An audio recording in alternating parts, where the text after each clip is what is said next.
A low birth rate, a stagnant income growth rate among young Koreans, this amid a poor job market.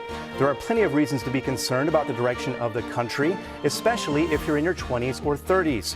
It'll be President-elect Park Geun-hye's job over the next 5 years to right the ship, but her level of support among the younger generation leaves much to be desired, as evidenced from the December presidential election. Joining us to help us break down the challenges and talk about possible solutions is Lee Jae-young, a lawmaker from the Saenuri Party. Thank you for being here today. Thank you for having me. Now, you are a proportional representative of the Saenuri Party. You are regarded as a rising talent in the field of politics.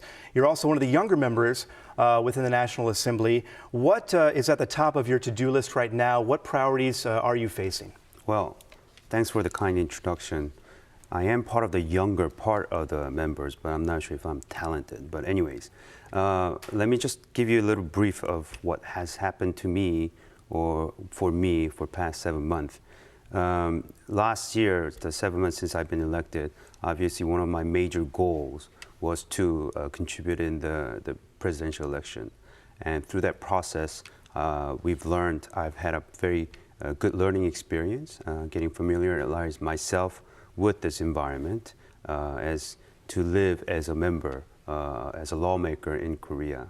Moving forward, now that election is over, what I'm trying to focus on is job creation, especially in the youth sector, as well as social business. It's a concept that I've been working on since I was working at the international organization in Davos. As well as I want to also work on a couple of other key issues, such as economic democracy.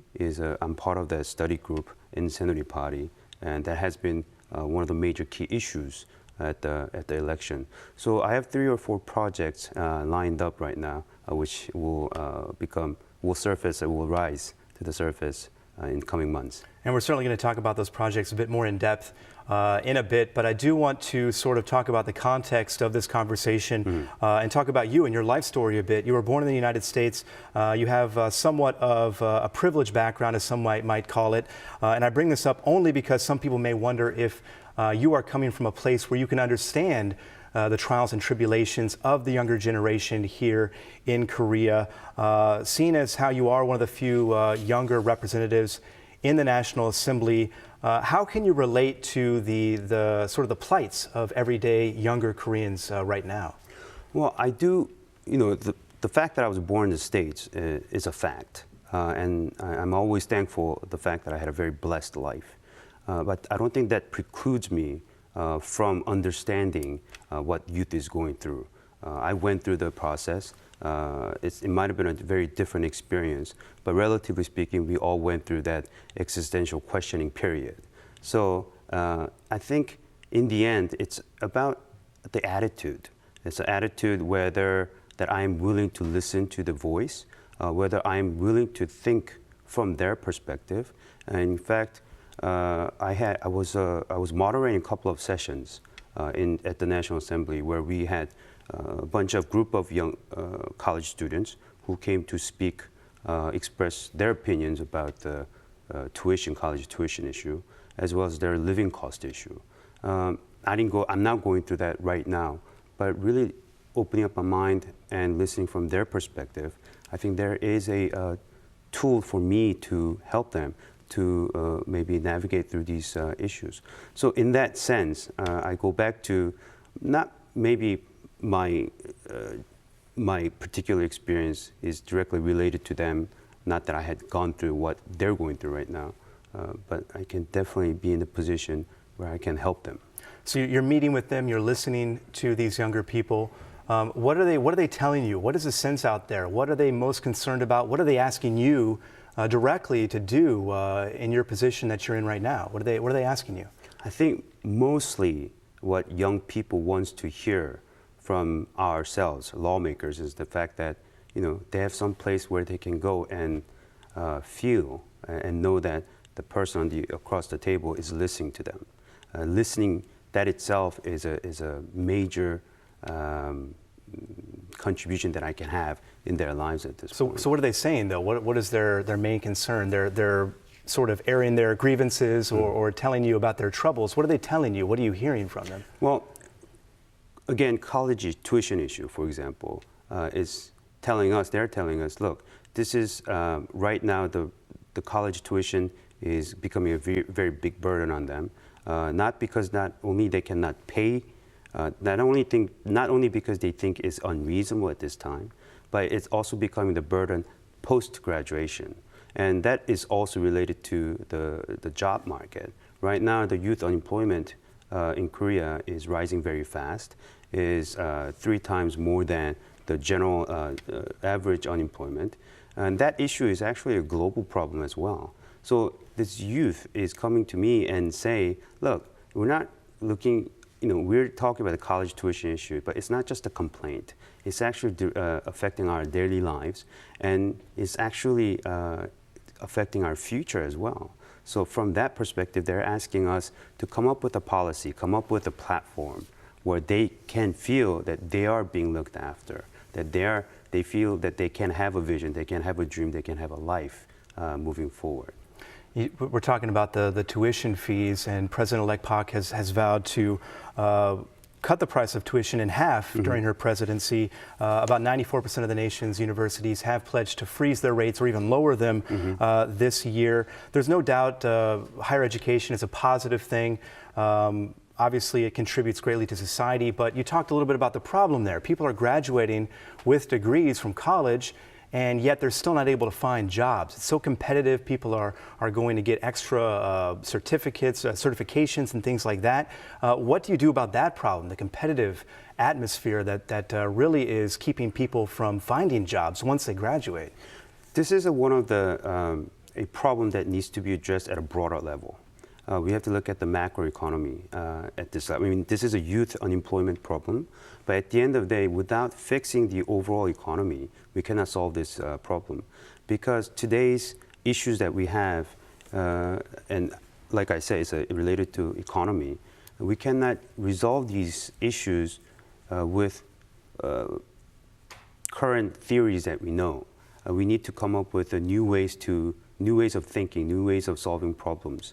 One of the things that we want to encourage our youth is that they need to look broad. They need to look beyond our border. They need to go. They need to be more aggressive in terms of going after jobs overseas, for example. At the same time, we are also saying that maybe the college education is not the answers to finding good jobs. And defining good jobs is different from person to person. But, for example, Korea, more than 80% of high school graduates goes into college. That is way above than any other countries in the world. But that doesn't guarantee jobs after college.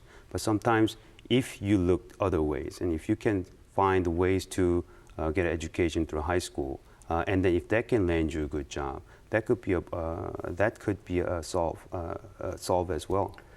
You're talking about, I think, shifting sort of the mindset here, though. I mean, you know the situation here that most children are expected to go to college. They're supposed to go that route. They're supposed to get a good job afterward.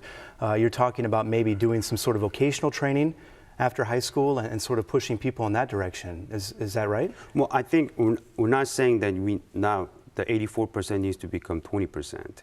What we're saying is that there are diverse opportunities out there.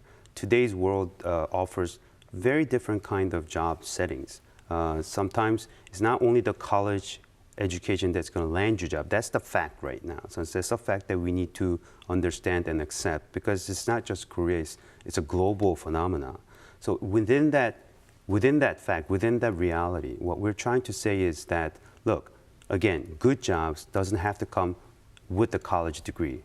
Good jobs can still come without college degree as well. And as a government, it is our job to come up with a platform, to a plan, so that those kind of jobs can become actually reality to these people.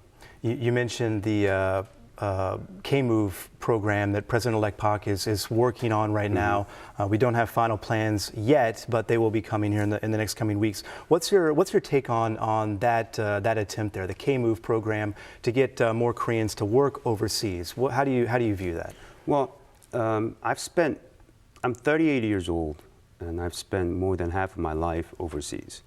And I understand that there are many good jobs out there.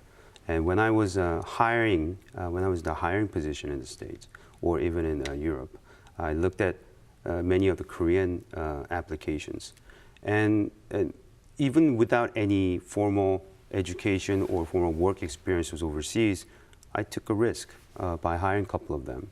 But it worked out okay. It just tells me that Korean youth at this point, with current education that we provide, they do have enough skill set to work overseas. But a lot of times people do not know the route to go there, and a lot of people, they feel uncomfortable going into the new market. And we all understand that, you know, it's a scary thought of moving away from home. But what we're trying to say is that, look, you have enough skill, you have a right, as long as you have a right mindset and attitude, that you can find good jobs overseas as well. And in today's world, it's not like you have to take a ship that takes 3 months to go somewhere. Once you find a job overseas, there are many opportunities for you to still be connected with home.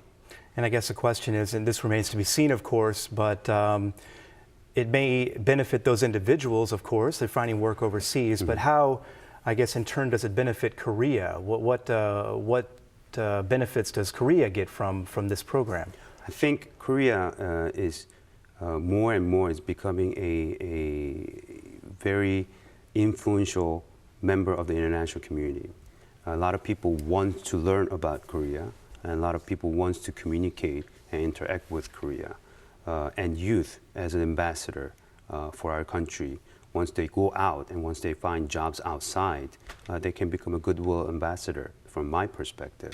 But within that process, we're living in a world where everything is merging together. So for them to go overseas and find jobs out there, they're just becoming a part of this international movement, the global shift, where everything is coming together, everything is connected, everything is, you know, there's no nights. Every day is, you know, daylight here. So from that perspective, I think they're going to play a crucial role in connecting Korea to the rest of the world. Let's talk about, rather than a connection, let's talk about a divide a little bit, the generational divide here in the country. Never as evident as it was during the presidential election. People in their 20s and 30s overwhelmingly voted for Moon Jae-in. 66%, I think, was the final count there. Yep. Those in their 50s and 60s, President-elect Park Geun-hye got their support. You're currently in that younger bracket, that 20 and 30-year-old bracket there. Why the stark contrast? What was your take on that, the big difference there between the age groups? Well, first of all, I think the misunderstanding or this disconnect, the divide you called it, between two generations or older generation, younger generations, is because it's their, again, willingness to only think silo thinking per se. For example, let's look at the half tuition issue, for example. Half tuition issue is, at surface, is directly related to the college students. However, from our perspective, half college tuition issue is also related to parents who has to, a lot of time, pay for those tuitions as well. So if you look at the issue by issue, and if you look at a lot of things that we face today, it's not really a one generation problem. I think it's all interconnected. However, if you are sometimes with your own group of people, that you get into silo thinking and you forget the fact that a lot of issues that we talk about is actually interconnected with each other. So from that perspective, our job is obvious to get the people out of those silo thinking mentality and open up the door so that they can communicate with each other. But what's going to change the tide, though? How is President-elect Park going to get the younger generation behind her now in the next 5 years? What does she have to do? Well, you say 66% voted for other side. I look at it as, well, 33% actually voted for our side as well. That means I see a hope. I see the hope that once we start to reach out, once we start to open up doors more, and let them know that we are a reasonable people who are willing to listen and who are willing to work on their behalf, I think that 33% will increase to 50, 60, 70%. and President-elect Park's transition team has a committee called the Special Committee for Youth on it. Let's say, hypothetically, you're advising them on what direction to take. What would you tell them about how to go about forming a better strategy for the youth? Well, first of all, the committee is chaired by my colleague, Chairperson Kim Sang-min, and I think he's going to do an excellent job because his background is from the youth movement. He had a ground experience interacting with college students especially. So from that perspective, I think they're going to do a great job anyway without my advice. But again, from my perspective, from my side, if I had to advise them, is that my experience tells me over the past 6 months that they really need to open up their door. They really need to make sure that that people feel, not they feel, that people, the receivers, feel that they are being listened. And I think there are a lot of tools that we can do that nowadays. Has President-elect Park's team so far done a good job, do you think, to reaching out to the younger voters? I mean, from what you see so far? I think the fact that she has created this special committee, which hasn't been done before. None of the previous administrations have done this. So that act itself shows her willingness and her, well, not willingness, her will, the fact that she wants to listen to the youth. Let's sort of change course here a little bit and talk about the economic democratization, something you brought up there earlier. You met last October, actually arranged a special lecture by Professor Jeffrey Sachs under the theme economic democratization. You apparently, from what I understand, got more interested in social enterprises owned by the younger generation after that lecture. Tell us a bit more about the lecture and what you took away from it. Well, I think the lecture was, again, about Jeffrey Sachs is very well known for his social work, his contribution in the development. He has done a lot of work in Africa. So two things I wanted to share with the audience at the time is that first, related to what we were just talking about, the fact that a lot of our youth are becoming more and more interested in the development area. So I wanted Jeffrey Sachs to come and tell, or at least give a lecture to a student that there are ways and there are things that they can do outside of Korea. Second thing is the fact that when it comes to job, it's not about a lot of, until now, simply speaking, the company's role, for example, was about making profit. Individual's role or success was measured by how much profit that you make, how much income that you have. But I think that it's actually Professor Yunus who's pioneered in the social enterprise, social business concept, said that people are not a profiteering only. Human beings are a complicated individual who thinks about politics, who's got emotion, who wants to contribute, who wants to think about social work and whatnot. So within that very complicated and dynamic sphere, that people might want to do a job as long as it can create or provide a good living, a good work, a work that can do good for the society. And I think there are a lot of youth in Korea who are envisioning that they want to get a job that pays well, not only pays enough, but as long as it provides for their family, that they want to do a good job. So, or good work for the society. So within that sphere, I wanted to promote that idea in Korea, and that's why Jeffrey Sachs was in Korea too. And you mentioned Muhammad Yunus, who won a Nobel Peace Prize in 2006. You met with him as well to talk about this exact thing. Exactly. I'm curious, so give me an example of what you would like to see in terms of the social enterprises or sort of bettering society. Give me an example of something that Korea might want to implement to go about that route. So for example, in order for so let's say there's a person who's environmentally conscious, that he or she wants to save a tree or save a forest. That person needs to, her job or his or her job is to save forest, but they need to have an entrepreneurial idea implemented doing so. So they're creating a creative work environment or work itself so that whenever they are making an economic movement that they're saving force. This is a very complicated sort of a concept that we have here. But there have been tries out there where even though you live in Japan, you can save forest in Indonesia. And there are a lot of creative ways that young youth can think about how to do so. If I have more time, I'll be able to give you a more specific example. Sure. I mean, this is something not that the government would do necessarily. It's something that they would do more on their own through education. Absolutely. Well, the key is the fact that it's different than from social entrepreneurship, for example. Social entrepreneurship it has to depend a lot on government, for example, at this point. But social business concept is the fact that, you decrease the dependency you have on the government. In fact, if it becomes zero, it's more ideal. But it's actually to create your own enterprise, the profit-making business. But the business objective is to make a social contribution. We talked earlier about you meeting with Koreans living in Korea. Mm-hmm. Let's talk briefly here about you meeting with Koreans living overseas. There are about 7 million currently living outside of Korea. You've had many opportunities to meet with them. What do you mainly discuss with them, and what concerns do they express to you about their homeland back home? Well, I think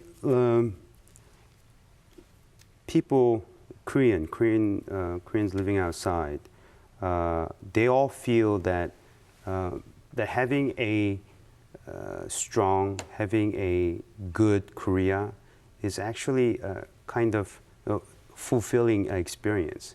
For me, example, as I lived a long time overseas, I always benefited from having a country that was making splashes in the news in the good ways. So, for example, when Korea was became a member of the DAC community, when Korea was experiencing or experimenting with the green growth concept. A lot of times the international community was very interested in what Korea was doing, and I, as a citizen, benefited from that. And I think Koreans living abroad are feeling exactly the same. So they're conscious about brand Korea. They're conscious about the internationalization of Korea. So within the conversation, we always talk about how can they also support Korea so that we can do more, as a government, do more good jobs promoting Korea. And they were very much get involved in the political process as well. And last question here, we're running out of time, but I've been asking a lot of guests this over the past few weeks. I'm going to ask you the same thing here. Park Geun-hye will be president in about a month's time. 5 years down the line, though, what does success look like in terms of the youth? For those people, for those 20s and 30s, the 1/3 who voted for Park Geun-hye, I wish they could say that I made a right decision. And for the other 2/3, I wish they could say, it would have been good that if I had voted for Park Geun-hye. Okay, what specifically, though, would you like to see happen in the next 5 years, though? Something specific. I wish that she continues this route to make sure that our tuition is lowered. I wish that some of our youth unemployment will decrease, and again, that is related to our overall macro economy. So, which means our economic policy needs to be sound and in progressive work. Mr. Lee Jae-young, we thank you very much for taking time out of your busy schedule to meet with us today. Thank you very much. Thank you. And thank you, as always, for watching. We'll see you next week after 10.